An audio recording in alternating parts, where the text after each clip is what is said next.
Hi, I'm Gray Television's Iowa Political Director Dave Price, and this is Inside Iowa Politics. Starting July 1st, if you are caught in this state without legal status and you've been previously deported or denied entry into this country, you could face state crimes and possibly spend 2 years in prison. Iowa Governor Kim Reynolds says that this is necessary because President Joe Biden is not properly policing the southern border and enforcing immigration law. This is similar to a law Republicans passed in Texas, and that is in limbo right now since it is held up in the court system. Marshalltown's police chief, though, says that Iowa law enforcement is now in a bind because they don't really know how to enforce this and don't have the resources. I've been saying for 25 years, we need comprehensive immigration reform in this country. I don't think that we can fix the immigration problems facing our country from Des Moines, Iowa. And I certainly don't believe that local law enforcement has the ability, the time, or the resources to address this complex issue. And it's just going to destroy relationships that we've already built with our community. And it's going to have some unintended consequences, I fear. And right, wrong, or indifferent, when they wrote the law, they didn't account for all of the logistics that go along with the enforcement of the law. And I don't think that they really sought much input from local law enforcement when they wrote the law. Well, you talk about those logistics. So how are you supposed to enforce this? How are you supposed to carry it out? We don't know. Hopefully we receive some sort of guidance from the state of Iowa.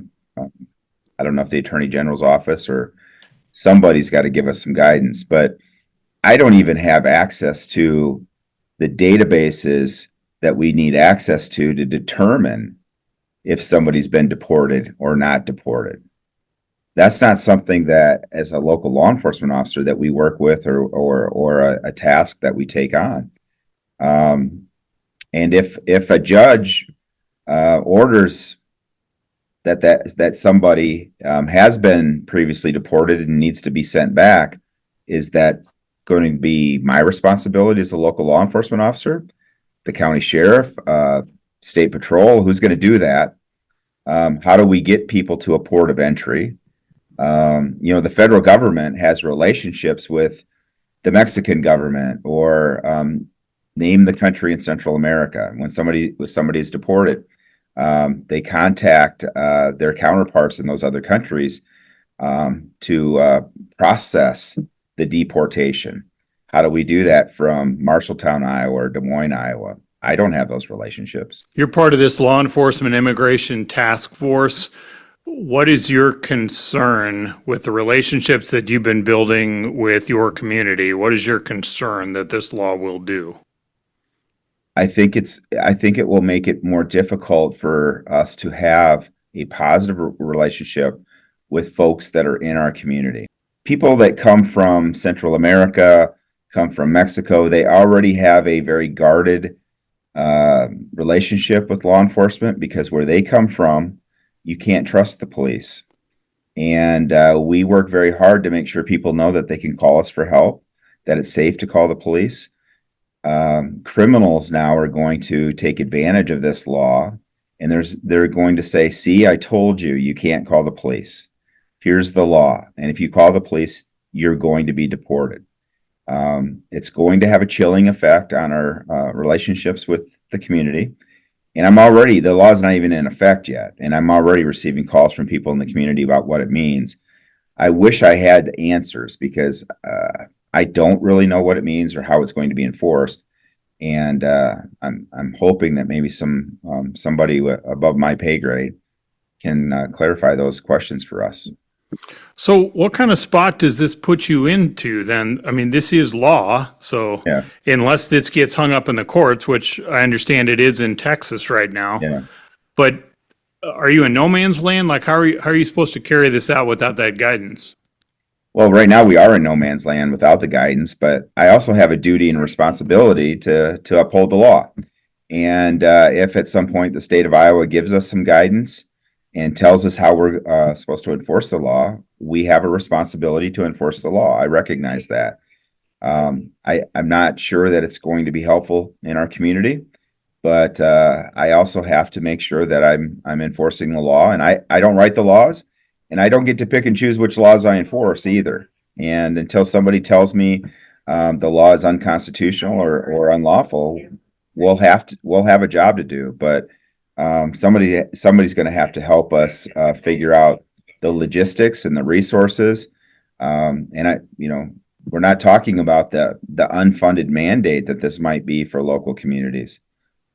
Because again, if local law enforcement is responsible for detention costs and responsible for transportation costs to facilitate a deportation, that's money that we're not prepared to spend, and we certainly haven't budgeted for.